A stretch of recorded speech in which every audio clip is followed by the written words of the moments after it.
नमस्कार, मैं हूं पद्मा कुलदीप। सावन की भक्ति में आज एक खास मोड़ आया है। चौथा और अंतिम सोमवार कहते हैं जो श्रद्धा से शुरू होता है वो आस्था पूर्ण होता है।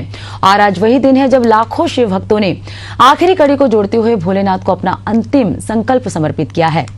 चौथे सोमवार की क्या है खास महिमा, किस रूप में पूछते हैं आज भोले को, क्या है इस दिन का महत्व और पौराणिक कथा, जानेंगे हमारे विशेष शो बम बम भोले में। तो चलिए शुरुआत करते हैं हमारा विशेष कार्यक्रम बम बम भोले।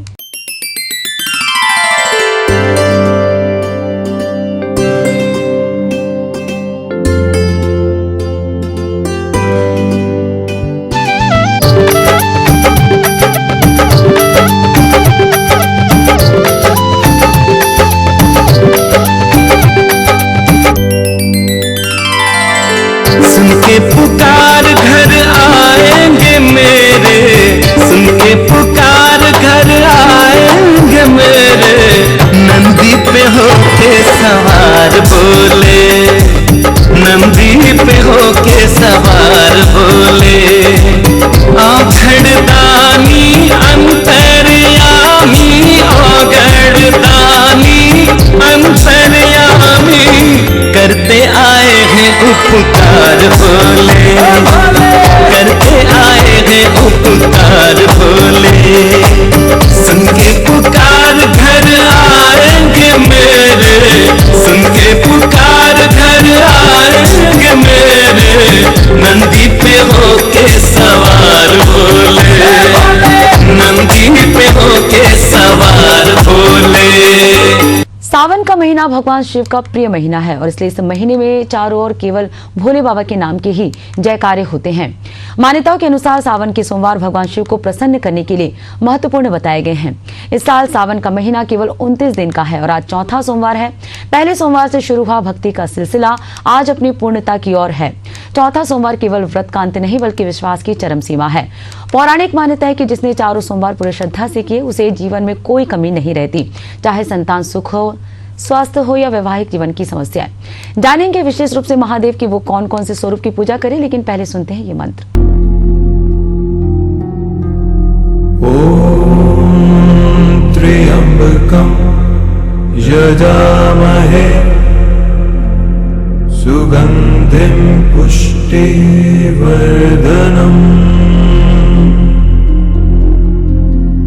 उर्वारुकमिव बंधना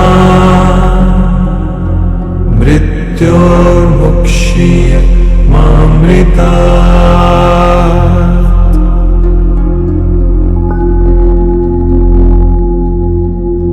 ओम त्र्यंबकं यजामहे सुगंधिं पुष्टिवर्धनम्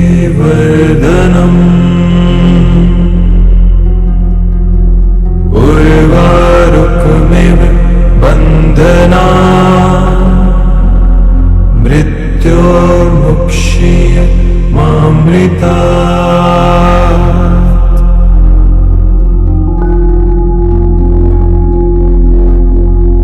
ओम त्र्यंबकं यजामहे सुगंधिं पुष्टिवर्धनम्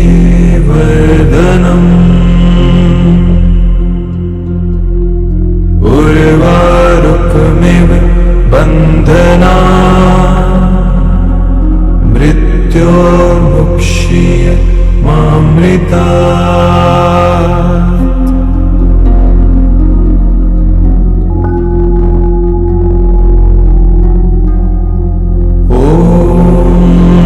त्र्यंबकं यजामहे सुगंधिं पुष्टिवर्धनम्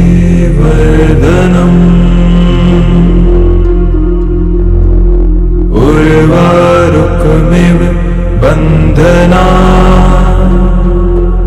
मृत्योर्मुक्षीय मामृतात्।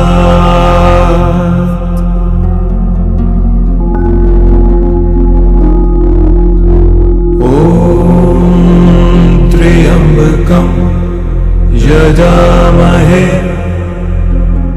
सुगंधिं पुष्टिवर्धनम्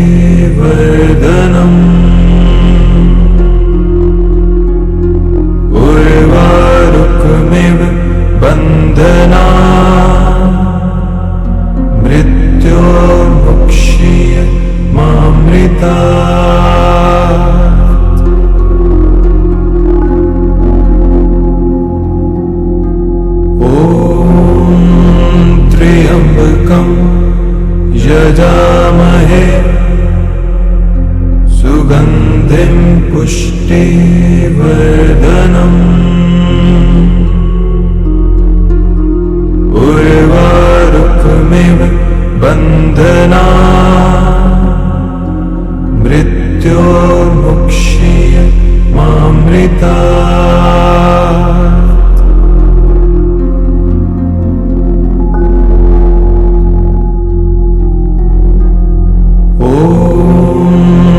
त्र्यम्बकं यजामहे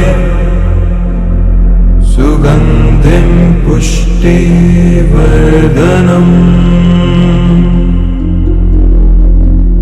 उर्वारुकमिव बन्धनात् मृत्योर्मुक्षीय मामृतात्।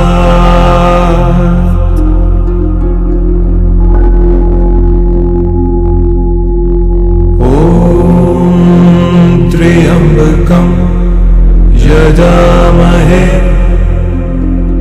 सुगन्धिं पुष्टिवर्धनम्। भगवान शिव के कई रूपों में पूजा अर्चना की जाती है। सबसे पहले हम बात करेंगे अर्धनारीश्वर स्वरूप की। अर्धनारीश्वर रूप शिव का एक अत्यंत दिव्य, गूढ़ और आध्यात्मिक प्रतीक है, जो केवल एक धार्मिक प्रतीक नहीं बल्कि स्त्री और पुरुष ऊर्जा के संतुलन का प्रतीक है। महादेव का अर्धनारीश्वर स्वरूप पुरुष और स्त्री की समानता को दर्शाता है। अर्धनारीश्वर स्वरूप के आधे हिस्से में पुरुष और आधे हिस्से में स्त्री का वास होता है। अर्धनारीश्वर स्वरूप से ये संकेत मिलते हैं कि पुरुष और स्त्री दोनों ही एक ही सिक्के के दो पहलू हैं। ये दोनों एक दूसरे के बिना अधूरे हैं।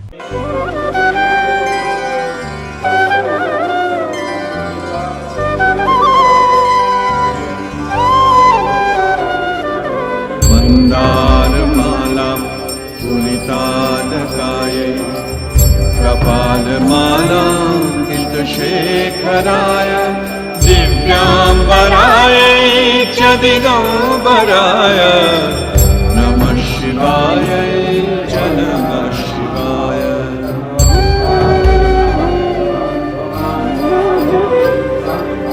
एकस्तनस्तुङ्गतरः परस्य मातामिव प्रष्टुमगान्मुखाग्रम् यस्या प्रियार्थं स्थितिमुद्वहन्त्या सा पातु वः पर्वतराजपुत्री।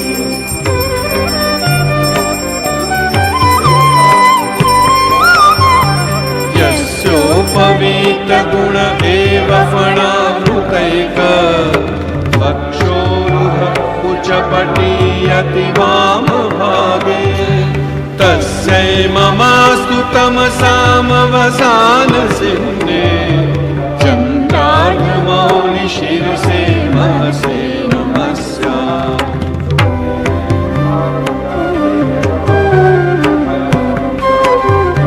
स्वेदार्द्रवामकुचमण्डनपात्रभङ्ग संशोषिदक्षिणकराङ्गुलिभस्मरेणुः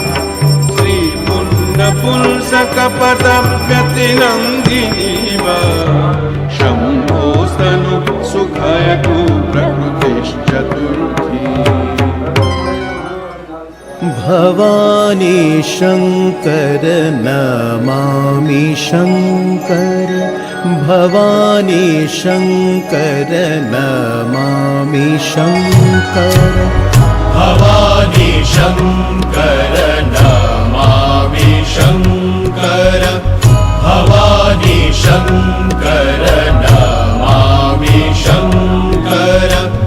तुम देवन के देव महादेव तुम देवन के देव महादेव भवानी शंकर नमामि शंकर भवानी शंकर नमामि शंकर।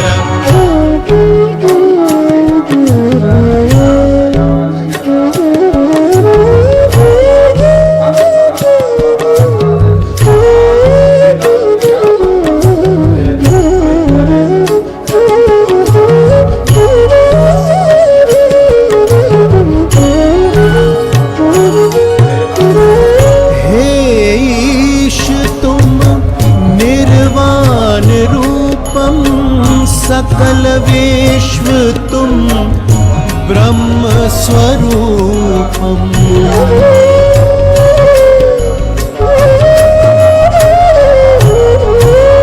हे ईश तुम निर्वाण रूपम, सकल विश्व तुम ब्रह्म स्वरूपम। कल्याणकारी हे त्रिपुरारी, कल्याणकारी हे त्रिपुरारी। तुम देवन के देव महादेव, भवानी शंकर नमामि शंकर। भवानी शंकर नमामि शंकर। शिव का अर्धनारीश्वर स्वरूप बेहद भव्य है। मान्यता है कि महादेव ने ये रूप ब्रह्मा जी के सामने धारण किया था। साधक भगवान शिव और शक्ति को प्रसन्न करने के लिए भोलेनाथ के अर्धनारीश्वर स्वरूप की विशेष पूजा अर्चना करते हैं। आखिर क्यों भगवान शिव ने अर्धनारीश्वर का स्वरूप धारण किया था? पौराणिक कथा के अनुसार भगवान ब्रह्मा जी को सृष्टि के निर्माण की जिम्मेदारी दी गई। जब उन्होंने सृष्टि का निर्माण शुरू किया तो उनको इस बात की जानकारी प्राप्त हुई कि उनके द्वारा की गई सभी रचनाएं जीवनोपरांत नष्ट हो जाएंगी। हर बार उनको नए सिरे से सृजन करना होगा। ऐसे में ब्रह्मा जी के सामने बड़ी परेशानी खड़ी हो गई। इस बारे में काफी देर तक सोच विचार करने के बाद ब्रह्मा जी महादेव के पास गए। ब्रह्मा जी के द्वारा अनुरोध करने पर देवों के देव महादेव ने पुरुष और स्त्री की उत्पत्ति के लिए अर्धनारीश्वर रूप धारण किया। इसके बाद अर्धनारीश्वर रूप में भोलेनाथ ने ब्रह्मा जी को दर्शन दिए। ऐसे में ब्रह्मा जी को आधे हिस्से में स्त्री रूपी शिवा यानी शक्ति और आधे हिस्से में शिव नजर आए। अर्धनारीश्वर रूप के दर्शन के द्वारा महादेव ने ब्रह्मा जी को प्रजननशील प्राणी के सृजन की प्रेरणा दी। पौराणिक कथा के अनुसार देवी पार्वती भगवान शिव से अनुरोध किया कि वे उन्हें अपना आधा भाग दे ताकि वे एक हो सके और इस प्रकार पूर्णता का अनुभव कर सके। भगवान शिव ने उनकी ये इच्छा पूरी की और अपने आधे भाग को देवी पार्वती को समर्पित कर दिया। एक अन्य कथा के अनुसार भगवान ब्रह्मा ने सृष्टि की रचना के लिए शिव और शक्ति के मिलन को आवश्यक माना, जिसके बाद शिव ने अर्धनारीश्वर का रूप धारण किया। अर्धनारीश्वर रूप में शिव का आधा भाग पुरुष और आधा भाग स्त्री है। ये दर्शाता है कि पुरुष और स्त्री एक दूसरे के बिना अधूरे हैं और दोनों का समान महत्व है। ये रूप सृष्टि के संतुलन का प्रतीक है। पुरुष और स्त्री दोनों ही सृष्टि के संचालन में समान रूप से महत्वपूर्ण है।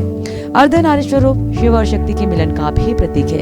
ये दर्शाता है कि शिव और शक्ति एक दूसरे के पूरक हैं और दोनों के बिना सृष्टि की कल्पना नहीं की जा सकती। त्रिदेवों में सर्वाधिक महत्वपूर्ण और शक्तिशाली माने जाने वाले भगवान शिव के विविध स्वरूप और लीलाएं हमेशा ही जिज्ञासा का विषय रहे हैं। नटराज वो रूप जो केवल नृत्य नहीं बल्कि सृष्टि के रहस्य को अपने लय और गति में समेटे हुए हैं। शिव का ये दिव्य रूप जब तांडव करता है तो न केवल संहार होता है बल्कि उसी संहार से जन्म लेती है एक नई सृष्टि। आज हम बात करेंगे उस नटराज की जिनके एक एक अंग में विज्ञान, आध्यात्म और ब्रह्मांड की धड़कनें समाई है।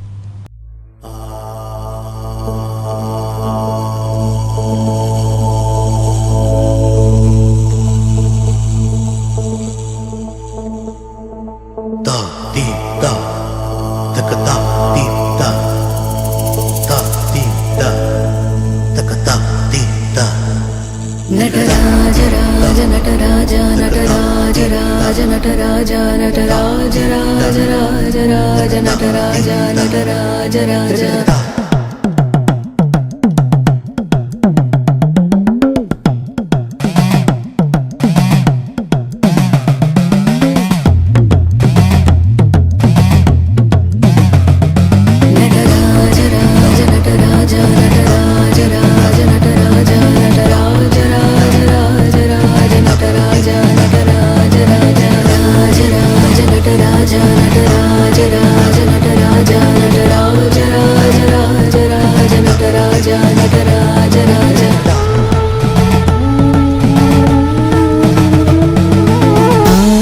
योगेश ओंकारनाथेश संगीत प्राणेश्वर प्रणवानन्दनादेश्वर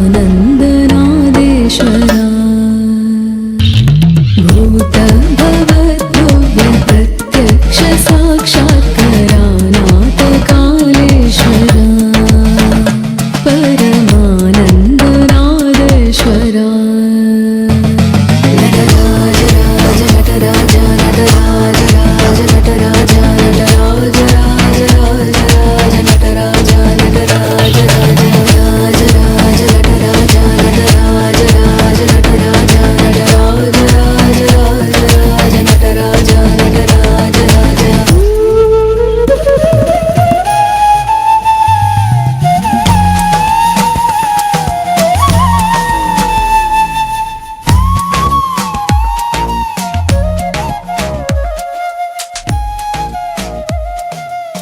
भगवान नटराज को नृत्य का देवता कहा गया है। उनका ये तांडव नृत्य पंच तत्वों धरती, जल, अग्नि, वायु और आकाश को संतुलित करता है। मान्यता है कि जब संसार में अज्ञानता, अहंकार और अधर्म बढ़ता है, तब नटराज अपने तांडव से नकारात्मकता का अंत कर सृष्टि में नई ऊर्जा भरते हैं। उनके डमरू से सृष्टि की पहली ध्वनि ओम गूंजती है और उनके नृत्य से ब्रह्मांड की गति को दिशा मिलती है।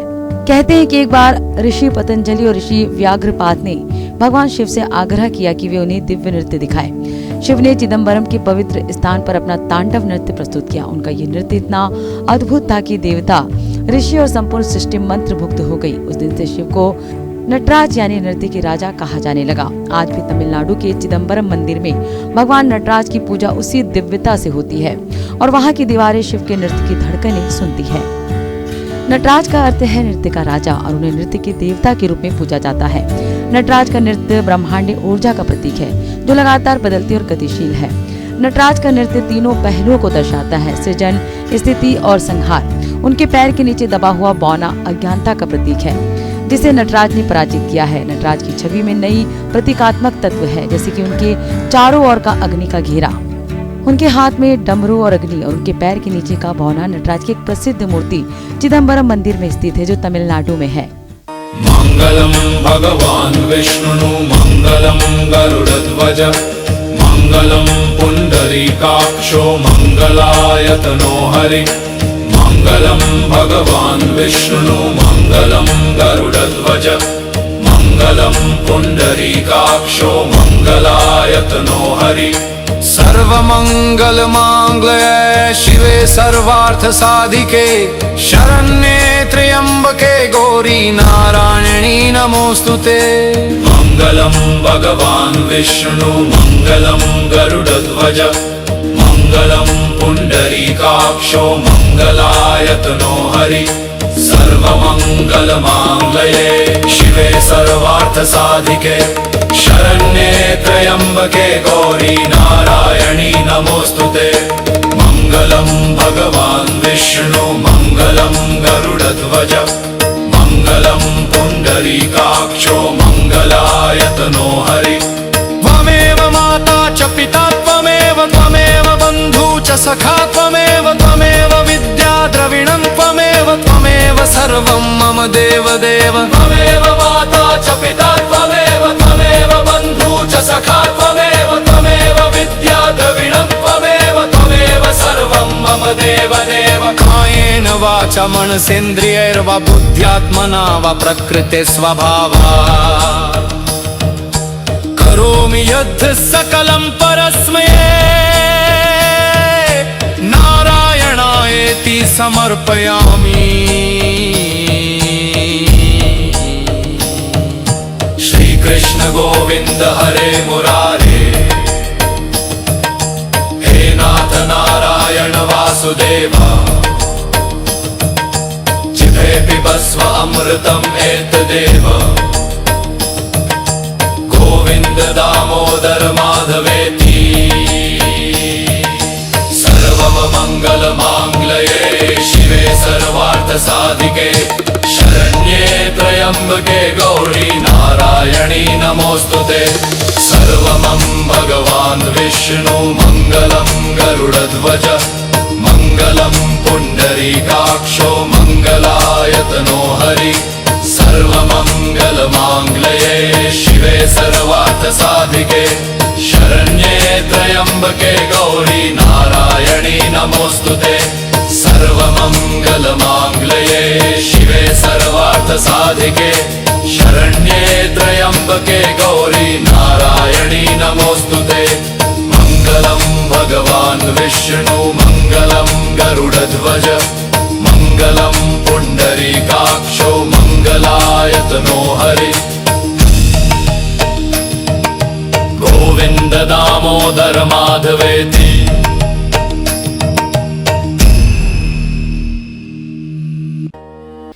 भगवान शिव का बालक स्वरूप जिसे बाल शिव या गृहपति अवतार भी कहा जाता है, ये शिव के सौम्य, प्रेममय और करुणामय रूप को दर्शाता है जो तांडव और संहार के देवता होने के साथ साथ कोमलता और वात्सल्य का भी प्रतीक है।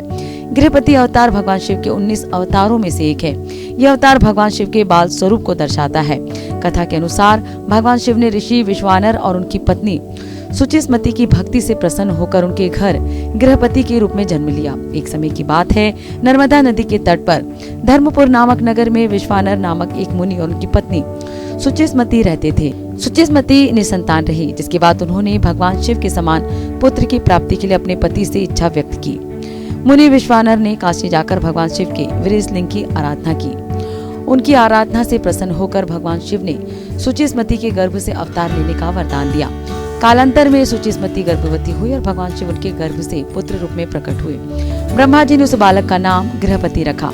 गृहपति बड़े होकर एक धार्मिक प्रवृत्ति के बालक बने और उन्होंने वेदों का अध्ययन किया। एक बार नारद मुनि उनके घर पधारे। उन्होंने गृहपति को भगवान शिव की तपस्या करने के लिए काशी जाने की सलाह दी। काशी में गृहपति ने एक आश्रम की स्थापना की और भगवान शिव की तपस्या में लीन हो गए। एक बार देवराज इंद्र गृहपति के आश्रम में आए और उन्हें वरदान देना चाहा, लेकिन गृहपति ने उनसे कुछ भी मांगने से इनकार कर दिया। इससे क्रोधित होकर इंद्र ने अपने वज्र से गृहपति पर प्रहार करने का प्रयास किया, लेकिन भगवान शिव वहां प्रकट हुए और इंद्र को रोक दिया। भगवान शिव ने गृहपति को आशीर्वाद दिया और उन्हें मृत्यु से अजय होने का वरदान दिया।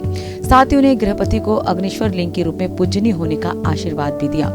गृहपति अवतार हमें सिखाता है कि भक्ति, धैर्य और धर्म का पालन करने से जीवन में आने वाली बड़ी से बड़ी बाधा को पार किया जा सकता है। ये कथा ये भी सिखाती है कि सच्ची भक्ति और तपस्या से व्यक्ति ईश्वर को प्रसन्न कर सकता है और जीवन के कष्टों से मुक्ति पा सकता है। इसके अलावा एक पौराणिक मान्यता है कि बाबा बालकनाथ जी भगवान शिव के अंशावतार है। कुछ ग्रंथों में उन्हें भगवान कार्तिकेय का रूप भी माना गया है, जो शिव और शक्ति के पुत्र हैं। बचपन से ही वे वैराग्य की ओर अग्रसर हुए और कठिन तप कर सिद्ध योगी बन गए। उनका हर स्वरूप शिव की उस ऊर्जा को दर्शाता है जो त्याग, तपस्या और जन कल्याण के लिए जानी जाती है।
तो शिव को एक आकार नहीं, वो ब्रह्मांड है जिनमें सृष्टि की रचना, संहार और संवेदना तीनों समाहित है।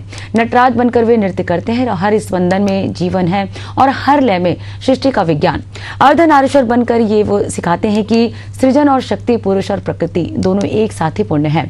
और बालकनाथ के रूप में शिव उस बाल योगी का प्रतीक बन जाते हैं जो बचपन में ही वैराग्य, सेवा और चमत्कारों का मार्ग दिखाते हैं। तीनों रूप अलग हैं पर संदेश एक। शिव वही है जो समय से परे है, जो भीतर भी है और ब्रह्मांड में भी।